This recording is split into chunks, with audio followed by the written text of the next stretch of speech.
What is up guys, done at the site. In this video, I'm going to show you how to approve the sign-in request in Microsoft Authenticator app. So first, you need to head over to your Microsoft Sign-in's website by just simply typing account.microsoft.com. And after that, you just simply need to click on Sign In. And after clicking on Sign In here, it will ask you to enter your email. And after entering your email, you just simply need to click on Next.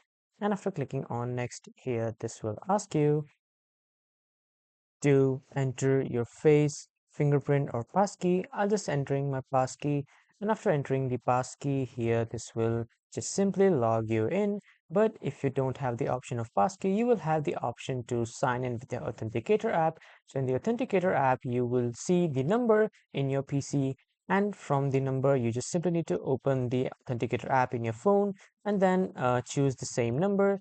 And after that, you will be logged in to your Microsoft account.